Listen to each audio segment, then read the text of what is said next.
நண்பர்களே, மிதுன ராசிக்கார அன்பர்கள்லாம் தற்போதைய நிலைமையில் யாரோ ஒருத்தர்கிட்ட மாட்டுவீங்க. ஒரு எக்ஸாம்பிளுக்கு சொல்லணும் அப்படின்னா, ஒரு ஆண்களாக இருந்தால், பெண்களாக இருந்தால் ஒவ்வொரு எதிர்பாலினத்தை விட்டு ஆண்களாக இருந்தால் பெண்கள் விஷயத்தில் மாட்டீங்க, பெண்களாக இருந்தால் ஆண்கள் விஷயத்தில் மாட்டீங்க. ஃபோன் சம்மந்தப்பட்ட விஷயத்தில் ஏதாவது சீக்கிரட்டு இல்லை யார்ட்டையோ தெரியாமல் பேசிகிட்டு இருந்தீங்க, இல்லை ஏதாவது ஒரு மெசேஜில் பண்ணியிருந்தீங்க, என்றைக்கோ ஒரு பண்ண தப்புக்கு இன்றைக்கி மாட்டேன் சார் அப்படிங்கிற மாதிரிலாம் இருந்துச்சுன்னா இந்த டைமில் நீங்கள் எச்சரிக்கையாக இருக்க வேண்டிய தரணும். வீடியோ முழுசாக பாருங்கள், நிறையா முக்கியமான சில விஷயங்கள் இருக்குது. மிதுன ராசியில் இருக்கிற எல்லாருக்குமே அது நடக்குமானா குறிப்பிட்ட தசாபுத்திக்கு உங்களுக்கு கண்டிப்பாக அது நடக்கும். இந்த மிதுன ராசியில் இருக்கிறவங்க ரொம்ப ஷாக்கிங்கெல்லாம் பார்க்க வேண்டாம். ஒரு சிலருக்கு தான் சொன்னேன், ரொம்ப அப்படி பதட்டப்பட்டுட்டு பயப்பட்டுலாம் பார்க்க வேண்டாம். அப்படி ஏதாவது உங்களுக்கு இருந்தது, இப்போ சைடில் ஏதாவது அஃபேர் மாதிரி ஏதாவது ஒரு மாதிரிலாம் இருக்குது அப்படின்னா தயவு செய்து இந்த டைமில் ஸ்கிப் பண்ணிக்கங்க. மாட்டிக்கிங்க. பெரிய பேர் கெட்டுறது இந்த மாதிரி விஷயங்கள்லாம் இருக்கிறது வாய்ப்புகள் 100% உண்டு. தயவுசெய்து கொஞ்சம் பார்த்து அமைதியாக இருந்துக்கோங்க. அதே போல் அந்த மாதிரி விஷயத்தில் சண்டை சச்சரவுகள் உங்களுக்கு ஏற்கனவே நடந்துட்டுருக்கு அப்படின்னா அந்த விஷயங்கள் வந்து ரொம்ப பெருசாகிறதுக்கான வாய்ப்புகளும் இருக்குது. அதை ரொம்ப நீங்கள் எச்சரிக்கையாக இருக்கணும். இப்போ நான் சொல்ல போகிறது வந்து பார்த்திங்கன்னா ராசி பலன். ஸோ இதில் இருக்கிறது 100% எல்லாத்துக்கும் பொருந்துமானா பொருந்தாது. ஒரு 60% தான் பொருந்தும். ஏன்னா தசாபுத்தி வேறு, நட்சத்திரம் வேறு, அதே மாதிரி உள்ளே இருக்கக்கூடிய மற்ற பிறந்த நேரம், பிறந்த ஊர், உங்களோட பிரயாணிக்கூடிய மற்ற ராசிகள்லாம் வேறு வேறு. ஸோ இந்த மிதுன ராசி அப்படிங்கிறது காற்று தத்துவ ராசி. இதோட பேசிக் நான் சொல்லிடுறேன். மெர்க்குரி பிளானட்னு சொல்லுவாங்கள்ல, ஸோ இந்த மாதிரி காற்று தத்துவ ராசி. இதனால் இந்த ராசிக்காரங்க வரை புத்திசாலித்தனம் அதிகமாக இருக்கும். புத்திசாலித்தனம் இருக்குது அப்படின்னு நினச்சிட்டு நீங்கள் பண்ணக்கூடிய விஷயங்கள் ஒரு நாள் உங்களுக்கு பாடம் கற்பிக்கும் அப்படிங்கிறது ஞாபகம் வச்சுக்கோங்க. பேச்சு திறமை உங்கள்கிட்ட அதிகம். ஈஸியாக ஒருத்தர்கிட்ட பேசி அப்படியே கேன்வாஸ் பண்ணி விட்றீங்க. ஒரு 10 நிமிஷம் எக்ஸ்ட்ரா பேசினீங்கன்னா அவனை ஈஸியாக நீங்கள் வந்து டேக்கிள் பண்ணிடுவீங்க. புதிய விஷயங்களை கற்றுக்கொள்ளக்கூடிய ஆர்வம் அதிகம் உங்கள்கிட்ட. தகவல் பரிமாற்று திறன் உங்கள்கிட்ட ரொம்ப அதிகம். சூழ்நிலைக்கு ஏற்ப மாறும் திறன் உங்களுக்கு அதிகம். ஒரு இடத்துல கொண்டு போய் விட்டான் அப்படின்னா அந்த இடத்துல நீங்கள் தப்பிச்சு வந்துருக்க முடியும். இல்லை சார் அப்படிலாம் ஒன்றும் இல்லை சார் அப்படின்னு நீங்கள் சொல்லலாம். ஆனால் உங்கள் பக்கத்தில் இருக்கிறவங்க தான் தெரியும் உங்களை பற்றி. இந்த மாதிரி குணங்கள் கொண்டவங்க தான் இந்த ஜோதிடத்தில் கூறப்படுற சில உண்மையாகவும் சொல்லப்படுது. மிதுன ராசியில் மிகப்பெரிய பலம் மனம் வேகமாக சிந்திப்பது. ரொம்ப வேகமாக சிந்திக்கும். தற்போது மிதுன ராசிக்காரர்களோட குணாதிசயம் என்ன தெரியுமா? இந்த காலகட்டத்தில் மிதுன ராசிக்காரர்கள் மனதில் என்னுடைய வாழ்க்கையில் ஒரு மாற்றம் வேணும் அப்படிங்கிற மாதிரி சிலர் வந்து வேண்டிகிட்டு இருப்பீங்க. மிதுன ராசியில் அது நல்ல மாற்றமாக இருக்கணும். என்னோடய வாழ்க்கையில் நல்ல மாற்றமாக இருக்கணும், எனக்கு நல்ல முன்னேற்றம் வேணும், நிறைய லாபமான விஷயங்கள் வேணும், என் தொழிலில் முன்னேற்றம் வேணும், நீண்ட ஆயுள் வேணும், என் ஃபேமிலியோடு நான் சந்தோஷமாக இருக்கணும் அப்படி தான் நம்ம வந்து கேட்டுட்ருக்கோம். அது கண்டிப்பாக நடக்கும். புதிய வாய்ப்புகளை தேட வேண்டும் அப்படிங்கிற ஒரு விஷயம் வந்து உங்களோட மைண்டில் ஓடிட்டே இருக்கும். என்னுடைய திறமை வெளியில் காட்டணும், அதனால் பணம் வருது, பணம் ஒரு பக்கம், பேர் புகழ் கிடைக்கணும், அந்த மாதிரி திறமையை வெளியே காட்டணும் அப்படின்னு நிறைய விஷயத்தில் நீங்கள் வந்து முன்னேறி வருவீங்க. என்னை புரிந்து கொள்பவர்கள் வேண்டும் அப்படின்னு அந்த மாதிரி எண்ணத்தோடு நீங்கள் வந்து முன்னாடி வருவீங்க. புரிந்து கொள்பவர்கள் அப்படின்னா இந்த ராசிக்காரில் பொறுத்த வரைக்கும் நல்லா தெரிஞ்சுக்கூடிய விஷயம் என்ன அப்படின்னா, இவங்களை யாரும் புரிஞ்சிக்கலை அப்படிங்கிறதே இவங்களோட பெரிய ட்ராபேக்கு. அதை புரிஞ்சிக்கலைன்னா அதை அதோட விடமாட்டாங்க. மைண்டில் போட்டுட்டு குழப்பிக்கிட்டு அதை யாரோ இப்படி சொல்லிட்டான், இப்படி சொல்லிட்டான், ஒரு டைம் இப்படி பேசிட்டான், 3 நாள் தூக்கம் வரல, 2 நாள் தூக்கம் வரல அப்படிங்கிறலாம் இந்த மாதிரி கேஸ் தான். மிதுன ராசி தான் அதிகமாக இருக்கும். குழந்த மாதிரி மனசு. அதனால் அப்படி ஒரே விஷயத்தை அதிகமாக யோசித்து மனதில் குழப்பம் ஏற்படக்கூடிய நிலைமை சிலருக்கு இருக்கலாம். அது இந்த மிதுன ராசிக்காரர்கள் ரொம்ப அதிகமாக ஈடுபட்ட ஒரு நபராக இருப்பாங்க. மிதுனத்தில் பிறந்தவர்களினுடைய பிறப்பு ரகசியம் என்ன தெரியுமா? அறிவு வளர்ப்பது, மற்றவர்களுக்கு தகவலை கொண்டு சேர்ப்பது. ஒரு மீடியா ஓரியன்டட் ஒர்க்கில் உங்களுக்கு கண்டிப்பாக செட் ஆகும். அதே போல் டிஜிட்டல் சம்மந்தப்பட்ட விஷயங்கள் உங்களுக்கு நல்லா செட் ஆகும். அதே போல் புதிய யோசனைகளை உருவாக்குறது. உங்கள்கிட்ட க்ரியேட்டிவ் ஒர்க்ஸ் கொடுத்தீங்கன்னா நல்லா பண்ணுவீங்க. மீடியா ஒர்க்கில் ஒரு ஷார்ட்ஸ் இந்த மாதிரி வீடியோ ரெடி பண்ணி போடுறது, கண்டென்ட் கொடுக்குறது, இந்த மாதிரி விஷயம் நல்லா பண்ணுவீங்க. தொடர்புகளை உருவாக்குறதெல்லாம், ஒரு புதிய லிங்க் உருவாக்குறதுலாம் பெரிய விஷயம். ஆனால் அதெல்லாம் நீங்கள் ஈஸியாக பண்ணிடுவீங்க. இந்த மாதிரி பண்பில் பிறந்தவங்க தான் நீங்கள். இவங்களுடைய ஒரு இடத்துல மட்டும் சிக்கி இருக்க மாட்டாங்க. ஒரு இடத்துல மட்டும் அடைச்சி வைக்கக்கூடிய ஒரு நபர் இருப்பீங்க. இல்லை, ஒரு கூண்டுக்குள்ளே அடைக்கப்பட்ட கிளிகள் இல்லை நீங்கள். ஒரு சுதந்திர பறவை நீங்கள். மிதுன ராசிக்கு யார் எதிரியாக இருப்பாங்க அப்படின்னா, மிதுன ராசிக்காரர்களுக்கு சவாலாக இருப்பவர்கள் வந்து பார்த்திங்கன்னா இவங்களுடைய சிந்தனையை கட்டுப்படுத்த முயற்சிப்பவர்கள். உங்களோட சிந்தனையை யார் கட்டுப்படுத்த முயற்சிக்கிறா? நீ இதை பண்ணாத அதை பண்ணு, அதை பண்ணாத இதை பண்ணு அப்படின்னு யார் சொல்கிறா? இவங்களுடைய பேச்சை தவறாக புரிந்து கொள்ளக்கூடிய நபர்கள், பொறாமைப்படுபவர்கள், மாற்றத்தை ஏற்றுக்கொள்ளாதவர்கள். மிதுனத்தில் பெரிய எதிரி சில நேரங்கள் என்ன தெரியுமா? அதிகமாக யோசனை மற்றும் முடிவு எடுக்க தாமதிப்பது. உங்களுக்குள்ளேயோ நீங்கள் எதிரி வச்சிட்ருக்கீங்க.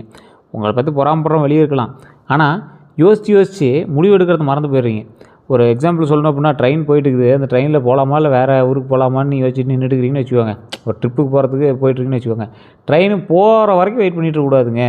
அதில் தான் நீ தப்பு பண்ணுறீங்க. யோசிச்சுட்டு இருந்தேன் சார், திடீர்னு ஒருத்தன் ஜெயிச்சிட்டான் அப்படிங்கிற மாதிரி விடக்கூடாது. யோசிச்சுட்டு இருந்தேன் சார், டக்குன்னு முடிவு எடுத்தேன், டக்குன்னு நான் போனேன், நான் ஜெயிச்சிட்டு வந்துட்டேன் சார் அப்படிங்கிற மாதிரி இருக்கணும். இன்னும் நான் போய் ஜெயிக்கணும் சார், அடுத்துக்கு இப்போ நான் டக்குன்னு முடிவு எடுக்கணும் சார், இப்போ நான் இதை விட பெரிய வெற்றியை நான் வந்து வாங்கணும் சார் அப்படிங்கிற மாதிரி நம்ம இருக்கணும். குடும்பத்தில் யார் உங்களுக்கு உறுதுணையாக இருப்பாங்க அப்படின்னா, மிதுன ராசிக்காரர்களை பொறுத்தவரைக்கும் நண்பர்கள் போல் பழகக்கூடிய குடும்ப உறுப்பினர்கள் நல்ல ஆதரவாக இருப்பாங்க. அதுவும் உங்கள் தாய் வழி சொந்தங்கள் உங்களுக்கு ஓரளவு பரவாயில்லையா இருக்கும். தந்தை வழி சொந்தங்கள் ரொம்ப உங்களுக்கு எதிரியாக தான் இருப்பாங்க. இவங்களுடைய கருத்தை கேட்பவங்க ரொம்ப நெருக்கமாக இருப்பாங்க. உங்களுடைய கருத்து யாரெல்லாம் கேட்குறாங்கன்னு ஃபஸ்ட்டு பாருங்கள். அதே போல் சவால் தருபவர்கள், எப்பொழுதும் கட்டுப்படுத்த நினைப்பவங்க. உங்களை யார் கட்டுப்படுத்த நினைக்கிறா? இவங்களுடைய சுதந்திரத்தை புரிந்து கொள்ளாதவங்க. யாருமே புரிஞ்சுக்காமல் ஏதோ ஒரு விஷயம் நடந்துகிட்ருக்கு அப்படின்னா யார் புரிஞ்சுக்காமல் இருக்கா? அதெல்லாம் ஃபஸ்ட்டு நோட் பண்ணி பாருங்கள். மிதுன ராசிக்கு பொருத்தமான மொழிகள் அப்படின்னு சொல்லணுன்னா, இந்த ராசிக்காரன் சுயமாக உண்டாகிறவன், எந்த ஒரு சூழ்நிலையும் வெற்றி காணக்கூடியவன். மிதுன ராசிக்கு பொருந்தக்கூடிய முக்கியமான துறைகளில் ஜோதிடத்தின் ரீதியாக சில விஷயமும் நான் சொல்கிறேன், நோட் பண்ணிக்கோங்க. தகவல் தொடர்பு, உங்களுக்கு நான் முன்னாடி சொல்லிட்டேன்ல, மீடியா, யூடியூப்பு, பத்திரிக்கை, பேச்சாளர், மார்க்கெட்டிங், இந்த மாதிரி ஏதோ ஒரு தகவல் துறையில் நீங்கள் வந்து மேன்மைக்கிறது வாய்ப்புகள் உண்டு. வியாபாரம், ஆன்லைன் பிஸ்னஸ். ஆன்லைன் பிஸ்னஸ் அப்படிங்கிறது ஒரு பிஸ்னஸ் வந்து பெருசாக எடுத்துகிட்டு போகிறதுக்கும் ஒரு ஆன்லைன் பிஸ்னஸ் தான் மேட்ச் ஆகும். அந்த பிஸ்னஸில் மிகப்பெரிய ஒரு வெற்றி அடைகிறதுக்கும் அந்த ஆன்லைன் பிஸ்னஸ் தான் வந்து பார்த்திங்கன்னா ஒரு மிகப்பெரிய ஒரு சவாலான ஒரு விஷயத்தை வந்து முன்னாடி கொண்டு வந்து கொடுக்கும். டிஜிட்டல் தொழில், டிஜிட்டல் தொழிலை பொறுத்த வரைக்கும் நீங்கள் எந்த ஒரு விஷயம் பண்ணிங்க அப்படின்னா சரி, மிதுன ராசிக்காரர் லைஃப்பில் ஒரு டைமாவது டிஜிட்டல் தொழிலுக்குள்ளே போயிட்டு வந்துடுவீங்க. தொழிலாக்காக இல்லை அப்படின்னாலும் ஏதோ ஒரு ரீதியான ஒரு விஷயத்துக்காக டிஜிட்டலுக்குள்ளே போயிட்டு வந்துடுங்க. ஏற்றுமதி இறக்குமதி, ஏற்றுமதி இறக்குமதியை வந்து தசாபுத்தி தான் தீர்மானிக்கும். உங்களுடைய ராசிப்படி உங்களுக்கு ஆப்டாக பொருந்தலாம், அவ்வளோதான். விற்பனை துறை, நீங்கள் ஏதாவது இந்த ஷாப்பு, மார்க்கெட், இந்த மாதிரி விஷயங்களை பண்ணலாம். அறிவு சார்ந்த வேலை அப்படின்னா ஆசிரியர் வேலை, ஆலோசகர், எழுத்து, பயிற்சி வழங்குதல், இந்த மாதிரி விஷயத்தில் உங்களுக்கு முன்னுரிமை இருக்குது. முன்னுரிமைனா இந்த ராசிக்காரன் முன்னாடி போனால் மற்ற ராசி நகர்ந்து நிற்கும், அந்த மாதிரி சில விஷயங்கள்னு வச்சுக்கோங்களேன். தொழில்நுட்பம் அப்படின்னா கணினி, கம்ப்யூட்டர் நாலேஜ் இல்லாத ஒரு துறை கிடையாது, டெக்னாலஜி இல்லாத ஒரு துறை கிடையாது. மென்பொருள் சார்ந்த துறைகள், அதாவது சாஃப்ட்வேர், இந்த மாதிரி சம்மந்தப்பட்ட துறைகளுக்கு உங்களுக்கு வந்து உங்களுடைய ராசி வந்து பொருந்தும் அப்படிங்கிறத சொல்கிறாங்க. இனி வரக்கூடிய கால தொழில் நிலை அப்படின்னு பார்த்திங்கன்னா, மிதுன ராசிக்காரர்கள் புதிய தொடர்புகள் மூலம் வாய்ப்புகள் பெறலாம். பழைய திறமைகளை புதிய முறையில் பயன்படுத்தலாம். ஒரே நேரத்தில் பல விஷயங்கள் செய்வதை கட்டுப்படுத்தணும். ஒரு திட்டத்தை தேர்வு செய்து தொடர்ந்து செய்வது வளர்ச்சி அதிகரிக்கும். ஒரு திட்டத்தை தேர்வு செய்து அதையே தொடர்ந்து செய்வது வளர்ச்சி அதிகரிக்கும் அப்படிங்கிறத ஞாபகம் வச்சுக்கோங்க. எந்த தொழில்களுக்கு செட் ஆகும் அப்படின்னா, மிதுனத்திற்கு மீடியா, டிஜிட்டல் மார்க்கெட்டிங், விற்பனை, பேச்சு சார்ந்த தொழில், கல்வி, வணிகம், பயணம் சார்ந்த தொழில், இதெல்லாம் வந்து சாதகமாக இருக்கும் அப்படின்னு ஜோதிட ரீதியாக சொல்லப்படுது. இதில் இன்னொன்று நீங்கள் யோசிக்காங்க, இதெல்லாம் வந்து உங்களுடைய ஓவரால் ஜோதிட லக்கினம், நட்சத்திரம், அதெல்லாம் உள்ளே இருக்குது. உள்ளே பார்த்துட்டு தசாபதி எப்படி இருக்கோ அதை வச்சு நம்ம வந்து கணிச்சிக்கலாம். இதெல்லாம் பார்க்கணும் அப்படின்னா நீங்கள் லோக்கலில் இருக்கக்கூடிய ஜோதிடர்கிட்ட உங்களுடைய பிறந்த நேரம், பிறந்த ஊரில் வந்து சொன்னீங்க அப்படின்னா ஆட்டோமேட்டிக் ஜாதகத்தை செக் பண்ணி சொல்லிடுவாங்க. அதை செக் பண்ணி சொல்லும்போது நீங்கள் அதை ஃபஸ்ட் செக் பண்ணுங்கள், கரெக்டாக உங்களுக்கு சொல்லியிருக்காங்களா அப்படின்னு. இல்லை அப்படின்னா கீழே ஒரு நம்பர் கொடுத்துருங்க, அந்த நம்பருக்கு ஃபோன் பண்ணுங்கள். பிரபல ஜோதிடர் தான் பேசுவார். விவிஐபி ஜோதிடரோட அப்பாயின்மெண்ட் பேசுகிறது தான் ஜோதிடம் பார்ப்பாங்க. உங்களுக்கு விருப்பம் இருந்தால் வெயிட் பண்ணி பார்க்கலாம், இல்லை அப்படின்னா நீங்கள் உங்களுடைய ஒர்க் பார்க்கலாம். ஸோ இது மெயினாக சொல்கிறதான். விருப்பம் இருந்தது அப்படின்னா நீங்கள் வந்து ஆட்டோமேட்டிக்காக நீங்கள் ஃபோன் பண்ணி கேட்டலாம். இது உங்களுடைய விருப்பத்தின் பேரில் தான் நம்ம சொல்கிறோம். இது அட்வர்டைஸ்மெண்ட் எடுத்தாலும் சரி, இல்லை நீங்கள் ப்ரொமோஷன் எடுத்தாலும் சரி, அது உங்களுடைய விருப்பம் தான். எந்த திசை வந்து உங்களுக்கு சாதகமாக இருக்கும் போது அப்படின்னா, வடக்கு, வடகிழக்கு திசைகள் வந்து வளர்ச்சியை தரக்கூடிய ஒரு விஷயமா இருக்கும். நீங்கள் நிலம் வாங்குறதோ, வீடு வாங்குறதோ, அந்த மாதிரி சைடில் வாங்கினீங்க அப்படின்னா ரொம்ப நல்லது. நீங்கள் இருக்கக்கூடிய இடத்துக்கு வடக்கு, வடகிழக்கு. இந்த ராசிக்காரங்க செய்வன, கந்திஷ்டி, இந்த மாதிரி விஷயங்களில் கொஞ்சம் எச்சரிக்கையாகவும் இருக்கணும் அப்படின்னு சொல்லணும். ஒரு சிலர் வந்து இதெல்லாம் இருக்குமோன்னு பயந்துகிட்டே இருப்பீங்க. சில ஆன்மீக நம்பிக்கைகளின்படி மிதுன ராசிக்காரர்களுக்கு அதிகமான மக்கள் தொடர்புவதால் கந்திஷ்டி ஏற்படுறதுக்கான வாய்ப்புகள் இருக்குது. ஆனால் வாழ்க்கையில் வரக்கூடிய பிரச்சனைகளுக்கு நடைமுறை காரணங்கள் தான் இருக்குமே தவிர கந்திஷ்டி மட்டும் மெயின் ரீசனாக இல்லை அப்படிங்கிறது ஞாபகம் வச்சுக்கோங்க. மன அமைதி, நல்ல சூழல், நல்ல பழக்கங்கள் முக்கியம். ஸோ அது ரொம்ப எச்சரிக்கையாக இருங்க. அதே போல் நல்ல நேரம் எப்போது ஆரம்பிக்கும் அப்படின்னா, மிதுன ராசிக்காரர்களுக்கு பொதுவாகவே அறிவு சார்ந்த முயற்சிகள் ரொம்ப நல்லது தான். புதிய தொடர்புகள் உண்டாகுது, கற்றல் உண்டாகுது. மூலம், அதாவது ஒரு விஷயம் சொல்லணும் அப்படின்னா, ஒரு விஷயத்தை நீங்கள் கற்றுக்கிட்டீங்க அப்படின்னா அதை பல பேருக்கு கற்றுக் கொடுக்கக்கூடிய ராசி நீங்கள். நீங்கள் ஒரு விஷயத்தை கற்றுக்குறீங்க அப்படின்னா அதை அதோட விட்டுற மாட்டீங்க. அதன் மூலமாக முன்னேற்றம் கிடைக்குமா, காலங்கள் முக்கியமாக உங்களை வந்து முன்னாடி கொண்டு போகுமா அப்படிங்கிற அளவுக்கு உள்ளே போவீங்க. துல்லியமான காலம் அறிய பிறந்த தேதி, பிறந்த நேரம், இடம் இது இருந்துச்சு அப்படின்னா தான் துல்லியமான உங்களுக்கு காலம் எப்படி இருக்க போகுது, நல்ல நேரம் எப்படி இருக்க போகுது அப்படின்லாம் வந்து ஃபுல்லாக எக்ஸாக்டாக சொல்ல முடியும். அதிர்ஷ்டமான நிறங்கள் அப்படின்னு பார்க்கும்போது ஜோதிட நம்பிக்கைப்படி பச்சை, இளம் பச்சை, வெள்ளை, மஞ்சள் இது எல்லாமே அதிர்ஷ்டமான நிறம். சாதகமான நிறங்கள் அப்படின்னு பார்த்தோம்னா இந்த பச்சை, இளம் பச்சையெல்லாம் இருக்குது பார்த்திங்களா, இது ரெண்டுமே வந்து பார்த்திங்கன்னா கையில் ஒரு கர்ச்சீஃபாக வச்சுட்டிங்கன்னா கூட உங்களுக்கு பரவாயில்லையாக தான் இருக்கும். அதிர்ஷ்ட எண்கள் அப்படின்னு பார்த்திங்கன்னா 5, 14, 23 இது மிதுனத்துக்கே உண்டான ஒரு நம்பர். சில நேரங்களில் இது உங்களுக்கு ரொம்ப ஆப்டாக பொருந்தும், சில நேரங்கள் நீங்களே எதிர்பார்க்கல அப்படின்னாலும் இந்த நம்பர் உங்களோட வாழ்க்கையில் வந்து சுற்றும். அதிர்ஷ்டமான நாள்னால் புதன்கிழமை தான் முக்கியமான நாளாக வந்து கருதப்படுது. அந்த நாட்களை எதிர்த்தவங்களால வெற்றி உண்டு அப்படிங்கிற ஞாபகம் வச்சுக்கோங்க. திருமண வாழ்க்கையை பொறுத்த வரைக்கும் மிதுன ராசிக்காரங்க பேசி புரிந்து கொள்ளக்கூடிய துணையை விரும்புவாங்க. உங்கள்கிட்ட நல்லா பேசணும், பேசி உங்களை வந்து புரிஞ்சிக்கணும் அப்படிங்கிற ஒரு துணை தான் உங்களுக்கு வந்து தேவைப்படும். நட்பு போல் இருக்கக்கூடிய உறவை விரும்புவாங்க. அது அப்படியே ரொம்ப ஃப்ரெண்ட்லியாக இருக்கணும், ரொம்ப ஃப்ரெண்ட்லியாக இருக்கணும், அந்த மாதிரி ஒரு தான் எங்களுக்கு தேவைப்படுது. திருமணத்தில் வெளிப்படையான பேச்சு முக்கியம். வெளிப்படையான பேச்சு ரொம்ப வெளிப்படையாக இருக்கணும். அதிகமாக யோசித்து சந்தேகம் கொள்ளாமல் இருப்பது நல்லது. ரொம்ப டீப்பாக யோசித்து அது சந்தேகப்படாமல் இருப்பது ரொம்பவே நல்லதுங்க. குழந்தை பாக்கியத்தை பொறுத்த வரைக்கும் ஜோதிட ரீதியான விஷயத்தில் குழந்தை பாக்கியம் முழு ஜாதகத்தை வைத்து பார்க்கப்படுதுங்க. மிதுன ராசிக்காரர்கள் குழந்தைகளோட நண்பர் போல் பழகுவாங்க. ஸோ இந்த ராசிக்காரர்களை பொறுத்த வரைக்கும் குழந்தைகள் வரம் கிடைக்கிறதுக்கு வாய்ப்புகள் இந்த டைம் உண்டு. குழந்தை இல்லாமல் ரொம்ப நாளாக தவிச்சிட்ருக்கீங்க அப்படின்னா இந்த காலகட்டம் உங்களுக்கு குழந்தை வரம் கொடுப்பதற்கு ஒரு அற்புதமான காலகட்டம். கடவுள் மூலமாகவே அது நல்லபடியாக நடக்கும் அப்படிங்கிறது மைண்டில் ஞாபகம் வச்சுக்கோங்க. கல்வி மற்றும் அறிவுக்கு முக்கியத்துவம் தருவாங்க இந்த காலகட்டத்தில். குழந்தை பாக்கியம் கண்டிப்பாக உண்டு.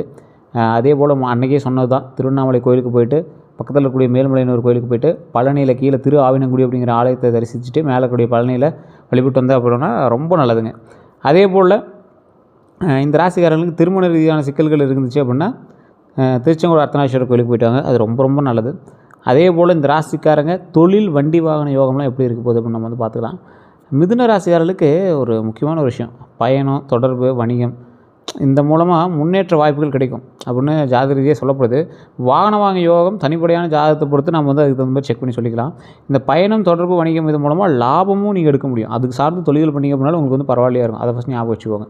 சொத்து யோகம் அப்படிங்கிறது பார்த்திங்கன்னா மிதுனம் பொதுவாகவே அறிவு மற்றும் இயக்கம் சார்ந்த ராசி அப்படின்னு சொல்லுவாங்க. சொத்து சேர்க்கை திட்டமிட்ட சேமிப்பு உங்கள்கிட்ட இருக்கும். ஆனால் அதுக்கு தகுந்த செலவுகள் இருக்கும். அதை கரெக்டாக நீங்கள் பிளான் பண்ணி பண்ணிக்க அப்படின்னா திட்டமிட்ட சேமிப்பு கொஞ்சம் நல்லாவே இருக்கும். நீண்ட கால முதலீடு ரொம்ப நல்லதாக இருக்கும். இந்த ராசிக்காரங்க இன்னொன்று ஃபஸ்ட் ஞாபகம் வச்சுக்கோங்க, வண்டி வாகனம் உங்களுக்கு அமையுது இந்த காலகட்டத்தில் அமையுது. வண்டி வாகனம் வாங்கலாம். வண்டி வாகனம் வாங்கினாலும் ரொம்ப எச்சரிக்கையாக ஓட்டணும் இந்த காலகட்டத்தில். இரவு நேரத்தில் வண்டி நீங்கள் தொடவே கூடாது. இரவு நேர பயணத்தை அவாய்ட் பண்ணிக்கோங்க. மது அருந்தியோ அல்லது ஏதாவது ரொம்ப டீப் ஸ்லீப்லாம் வண்டி எடுக்காதீங்க. அது நீங்கள் மெயினான ஒரு விஷயம். அதே போல் தீய பழக்கங்கள் இந்த டைம் நீங்கள் கைவிட்டீங்க அப்படின்னா உங்களுக்கு ரொம்ப நல்லது அப்படிங்கிறது ஒரு முக்கியமான விஷயம். அடுத்த 12 நாட்கள் பொதுவான பலன் நான் சொல்கிறேன். ஃபஸ்ட்டு 3 நாள்னு பார்த்திங்கன்னா புதிய யோசனைகள் தோன்றும். அந்த புதிய யோசனைகள் மூலமாக பல நன்மைகள் உண்டு. முக்கிய முடிவுகளை அமைதியாக எடுக்கணும். அதாவது ரொம்ப அமைதியாக எடுக்கணும். யார்கிட்டையும் சொல்லக்கூடாது. அடுத்த ஸ்டெப் என்னென்னு கேட்கக்கூடாது. அதெல்லாம் பார்த்துக்கணும். அடுத்த 3 நாட்கள்னு பார்க்கும்போது தொடர்புகள் மூலம் வாய்ப்புகள் வரலாம். ஸோ தொடர்புகள் மூலமாக வாய்ப்புகள் உண்டு. அடுத்த ஒரு 3 நாள் பண விஷயங்களில் கவனம் தேவை. ரொம்ப கவனமாக இருக்க வேண்டிய விஷயம் பண விஷயந்தான். இந்த ராசிக்காரில் பொறுத்த வரைக்கும் உங்களுக்கு பணம்லாம் வருங்க. இந்த ராசி பணம் வரக்கூடிய ஒரு காலகட்டம் தான். ஆனால் அதை விட உங்களோட தசாபுத்தி உங்களுக்கு சமமாக இருந்துச்சு அப்படின்னா அந்த பணத்தை சேமிக்க முடியும். தசாபுத்தி உங்களுக்கு கொஞ்சம் மோசமாக இருக்குது, கட்டங்கள் கொஞ்சம் சரியில்லாமல் இருக்குது அப்படின்னா கைக்கு வர பணம் கூட உங்களுக்கு சின்ன சின்ன செலவுகள் மூலமாக செலவாயிடுது. பணம் வரக்கூடிய நேரத்தில் அது செலவாகுது அப்படின்னா ஃபஸ்ட்டு உங்களோட ஜாதகத்தை செக் பண்ணணும். அது என்ன சார் பரிகாரம் அப்படின்னு கேட்டால் ஒவ்வொருத்தருக்கும் ஒவ்வொரு மாதிரி இருக்கும். உங்களுக்கு என்ன தசாபுத்தி நடக்குது அப்படின்னு ஜாதகத்தை பார்த்தா தான் தெரியும். இப்போ நான் சொல்கிறது ராசி பலன் முன்னாடியே வீடியோ ஸ்டார்டிங்கே சொன்னேன். இப்போ நான் சொல்கிறது ராசி பலன். முழுமையான பலன் எதில் பார்க்க முடியும்? உங்களோட ஃபுல் கேட்லாகில் தான் பார்க்க முடியும். உங்களோட கேட்லாக் என்ன, உங்களோட மேனுவல் புக் என்ன, ஜாதகம் தான். எந்த நேரத்தில் பிறந்தீங்க, யார் யார் உங்கள் கூட பிறந்தாங்க, யார் யார் இப்போ உங்களோட பிரயாணிக்கிறாங்க, எந்த ஊரில் பிறந்தீங்க, எந்த நாளில் பிறந்தீங்க, எல்லாம் அதில் இருக்கும்ல. அதை வச்சு தான் ஃபுல் கால்குலேஷனே பண்ண முடியும். அதை பார்த்து உங்களோட இதை ஃபுல்லாக டேலி பண்ணி சொல்லிடலாம். அதே போல் அடுத்த ஒரு 3 நாள் பார்த்திங்கன்னா புதிய முயற்சிகளுக்கு திட்டமிட்ட நல்ல நேரம் உண்டாகுதுங்க. புதிய முயற்சி, இந்த புதிய முயற்சியின் மூலமாக பல நன்மைகள் வரதுக்கான வாய்ப்புகள் உண்டு. சின்ன சின்ன விஷயத்தில் நீங்கள் மாற்றுறதுக்கான வாய்ப்புகளும் உண்டு.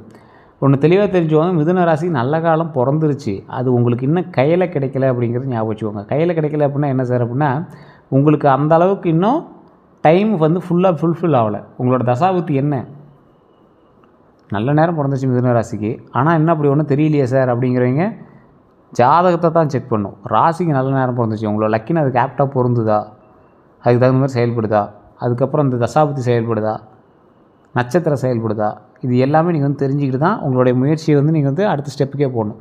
வெறும் ஹார்ட் ஒர்க்கை மட்டுமே போட்டுட்டு, அதாவது பழசெல்லாம் சொல்லுவாங்கள்ல, மாடு செக்காட்டும், அது பாட்டுக்கு ஆட்டிக்கிட்டே இருக்கும். அதில் உள்ளே இருக்குதா இல்லையான்லாம் தெரியாது, அது பாட்டுக்கு சுற்றிக்கிட்டே இருக்கும். ஏன்னா அது நேராக கட்டி விட்டாங்க. குதிரை கடிவாளம் கட்டி விட்டால் அது பாட்டுக்கு போயிட்டே இருக்கும், சைடெலாம் எதுவும் பார்க்காது. அந்த மாதிரி நீங்கள் போயிட்டுருக்கீங்க. உங்களுக்கு வருமானம் வந்துச்சா வரலையான்லாம் தெரில, வருது செலவு பண்ணுறீங்க, வருது செலவு பண்ணுறீங்க. அந்த இவன் சொல்லுவான்ல, சுட்டா செத்தா ரிப்பீட்டும்பாங்கள்ல, அந்த மாதிரி போயிட்டே இருக்கீங்க. அது தேவையே இல்லைங்க. உங்களுக்கு ஃபஸ்ட்டு வருமானம் வரணும், அதுக்கு தகுந்த மாதிரி உங்களோட லைஃப் சேஞ்ச் ஆகணும். அதுக்கு தகுந்த ஸ்டெப்பு தான் நீங்கள் எடுக்கணும். நீங்கள் பாட்டுக்கு வாழ்கிறோமே அப்படின்லாம் இது பண்ணாதீங்க. ஹாப்பியாக வாழணும், அதுதான் நம்மளுக்கு மெயின். ஸோ அதை ஃபஸ்ட் நீங்கள் ஸ்டெப் எடுத்தீங்க அப்படின்னா மிகப்பெரிய நன்மை உண்டு அப்படிங்கிறது ஞாபகம் வச்சுக்கோங்க. இனி மிதுன ராசிக்காரங்க செய்ய வேண்டியது என்ன அப்படின்னா புதிய திறமை கற்றுக்கொள்ளுங்கள், நல்ல தொடர்புகளை உருவாக்குங்க, சேமிப்பை அதிகப்படுத்துங்க, ஒரு இலக்கில் கவனம் செலுத்துங்க, பேச்சை சரியான முறையில் பயன்படுத்துங்க. இது 5 பண்ணிங்க அப்படின்னா மிகப்பெரிய நன்மை உண்டு அப்படிங்கிறத ஞாபகம் வச்சுக்கோங்க. புதிய திறமையை கற்றுக்கொள்ளுங்க அப்படின்னா புதிய திறமை அப்படிங்கிறது உங்களோட லைஃப்பில் ஒரு மிகப்பெரிய ஒரு ஸ்டெப்பாக இருக்கும். நல்ல தொடர்புகளை உருவாக்குங்க அப்படிங்கிறது ஒரு முக்கியமான பாயிண்ட்டுங்க. நல்ல தொடர்புகள் அப்படிங்கிறது மிகப்பெரிய ஒரு வளர்ச்சிக்கான ஒரு ஸ்டெப் அப்படின்னு சொல்லுவாங்க. நல்ல நல்ல பாயிண்ட்ஸ். சேமிப்பை அதிகப்படுத்துங்க அப்படின்னா, உங்களோட லைஃப்பில் சேமிப்பு இருக்குது அப்படின்னா அந்த சேமிப்பை கரெக்டாக நீங்கள் சேமிச்சிங்க அப்படின்னா போதும்.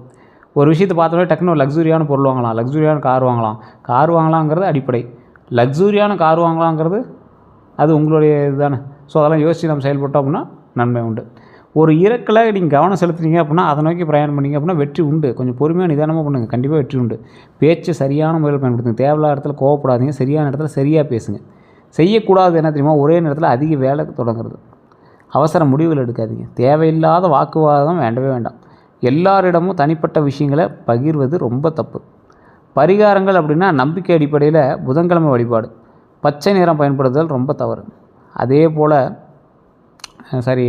பச்சை நிறம் பயன்படுத்துதல் ரொம்ப தவறு அப்படின்னா இந்த ராசிக்காரங்க ஒரு மெயினாக சொல்கிறேன், முருகர் வேஷ்டியோ அல்லது பச்சை நிற ஆடையோ பயன்படுத்துகிறீங்க அப்படின்னா தீய விஷயங்களுக்கு போகாதீங்க. இந்த ராசிக்காரர் சொல்கிறேன். ஏன்னா சார் இப்படிலாம் ஒன்று இருக்கா, இது ஒரு மூடநம்பிக்கை, அதெல்லாம் நீங்கள் உங்களோட கருத்து. புதன்கிழமை வழிபாடு பண்ணுங்கள். பச்சை நிற ஆடை அணிந்து வேறு எங்கேயும் போகாதீங்க. கோயிலுக்கு போயிட்டு வாங்க, ரொம்ப நல்லது. கல்வி உதவி அல்லது புத்தகம் தானம் செய்யுங்க, ரொம்ப நல்லது. விநாயகர் வழிபாடு ரொம்ப ஒரு நல்லது தரும். மன அமைதிக்காக தியானம் செய்யுங்க, ரொம்ப ரொம்ப ரொம்ப ரொம்ப ப்ளஸ் பாயிண்ட்டாக வரும். இந்த ராசியை பொறுத்த வரைக்கும் அறிவு ப்ளஸ் பேச்சு திறன் ப்ளஸ் மாற்றத்தை ஏற்றுக்கொள்ளக்கூடிய திறன், இதுதான் சரியான பாதையில் இந்த திறமைகளை பயன்படுத்தினா வாழ்க்கையில் நல்ல முன்னேற்றம் பெற முடியும் அப்படிங்கிறது ஞாபகம் வச்சுக்கோங்க. இந்த விஷயத்தில் வேறு ஏதாவது சந்தேகங்கள் இருக்குன்னா மறக்காம கமெண்ட் செக்ஷனில் பதிவிடுங்க. இதுவரை நம்ம சேனல் சப்ஸ்கிரைப் பண்ணாமல் இருந்தால் சப்ஸ்கிரைப் பண்ணிக்கோங்க. பக்கத்தில் பெல் பட்டன் மறக்காம ப்ரெஸ் பண்ணிக்கோங்க. அதில் ஆல் அப்படின்னு கிளிக் பண்ணிக்கோங்க. அதே போல் ஃபேஸ்புக்கில் பார்த்துருக்கீங்கன்னா ஃபாலோ பண்ணிக்கோங்க. எல்லோருக்கும் நன்றி நண்பர்களே.